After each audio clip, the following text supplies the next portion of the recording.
In this episode, we go back to the 1970s to see what one of the most expensive cars money could buy back then was like. You're watching EG's Garage.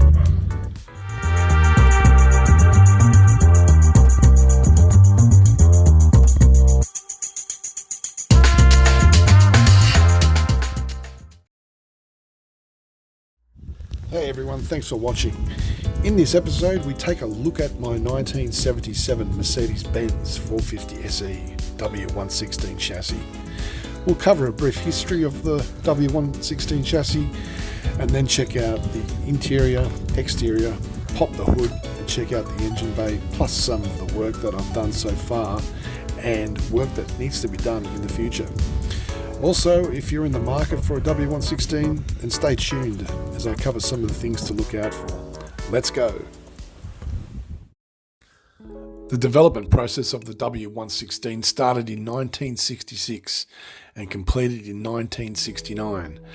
Groundbreaking features like double wishbone front wheel suspension and high-strength roof structure were introduced. Unveiled in September of 1972, it was the first time the flagship model from the Mercedes-Benz lineup was to be officially known as the S-Class. Inside the 450 SE, so as you can see, the odometer is showing a genuine 167,000, just a tad over 167,000 kilometres. So this car has pretty much has been in Sydney its whole life. I believe that it was originally purchased new by a doctor in the within the city of Sydney, and his wife used to drive the car predominantly.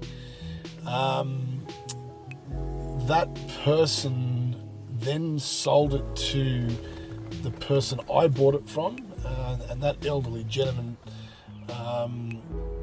really didn't drive it a lot, and so therefore the son apparently was trying to restore the vehicle, but essentially just was left to wreck and ruin, and that's when I bought it. So just in terms of the interior, as you can see, it's in fairly good condition. There is a crack there.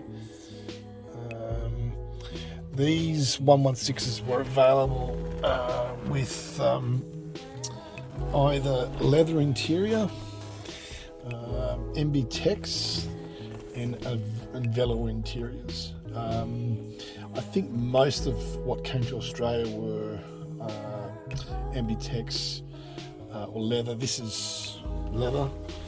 I mean, the smell of it is still quite strong in the cabin, and it's an olive green.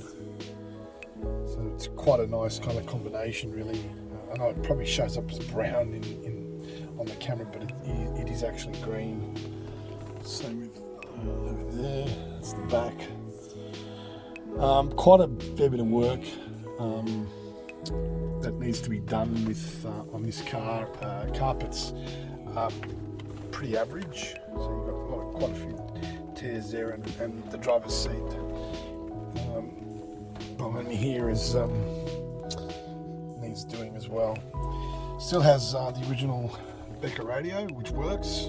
Cassette doesn't though, unfortunately, which probably is no surprise. So there you have it. Air conditioner. The air conditioning was also a option with these cars, but I'm not sure how long this one hasn't been working for, so it does get a bit stuffy. Checking out the exterior of the car now. So as you can see, fairly good condition. There are some minor little dents. I'm not sure whether they're hail dents or just, I don't know, just dents here and there. So again, just showing its patina, this car. Probably could do with a paint job in the near future, but not a high priority. So yeah, probably one of one of the last cars really, especially S-Class anyway, with chrome bumpers. And these obviously look gorgeous on the 116. They're absolutely gorgeous. So that stripe just leads nicely onto the ample chrome on this car. Nice huge star on the bonnet there. And also the hubcaps there.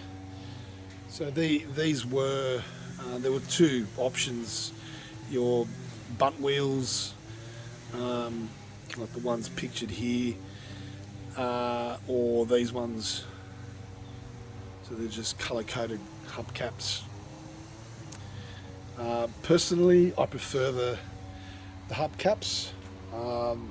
Just on a car of this size, it looks, checking out the engine bay of the 450 SE.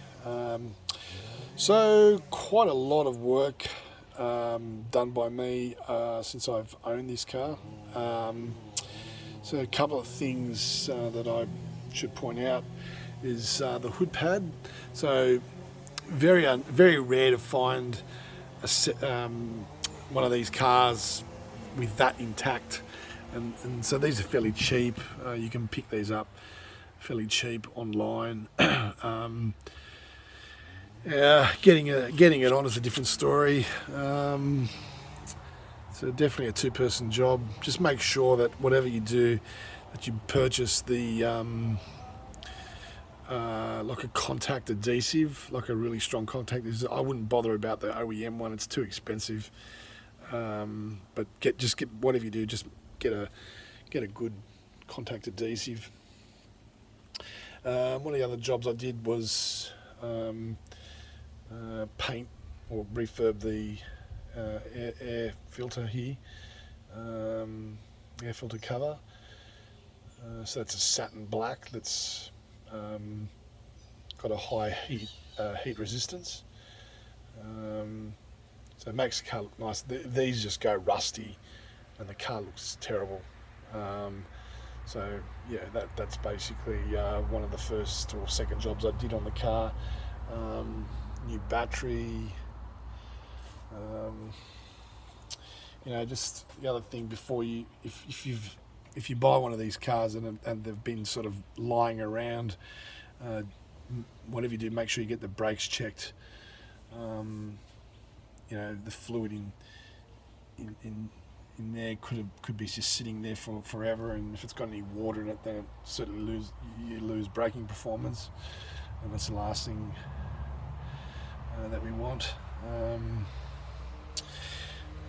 Just in terms of the fuel injection system, this is a 77 car, so therefore it's got the K-Jectronic system in it. As you can see, the warm-up regulator there is new. This car has spent probably about 6 weeks a couple of months ago getting the fuel divider, which is obviously underneath that air filter in there. Basically the whole system was refurbished, so now the car's just running really well. And we'll just go a little bit more in depth into the fuel injection system in a few minutes, but this is kind of like an alert if you are looking at buying a pretty much any W116.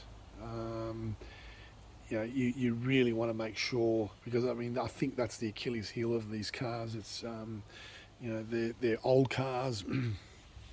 Fuel tanks are dirty, and so we'll cover that in a moment. But so belts have also been changed. Pretty much give this car fresh oil and filters every few thousand kilometres, or at least once a year. So there you have it. That's the engine bay of the 450 SE. So driving the 450 SE.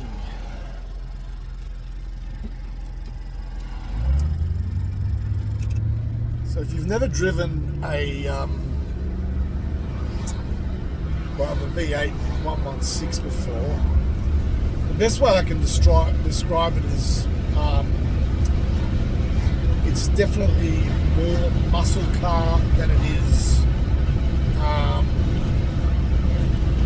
S-Class smoothness, which obviously is a word I use a lot when I describe driving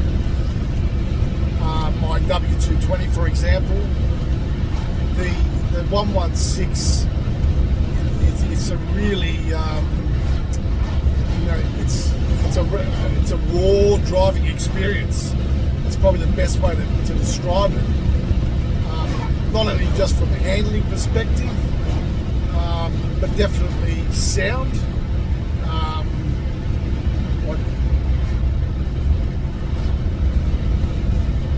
not sure if you can hear that, but like that was putting the foot down a bit. I mean, the car's already going at 100 k's, and it's the motor's just purring. So it's definitely a different driving experience compared to later generation S-Class, which obviously you would expect. When you drive the W126, complete refinement, definitely a step up. It's very lovely driving down the road to see that the expansive hood with the star leading the way. Interestingly, on the 116, the star appears to be a lot bigger and more upright. So that's just something that I've noticed compared to, say, the 126, where the star seems to be on a bit more of an angle. So there you go.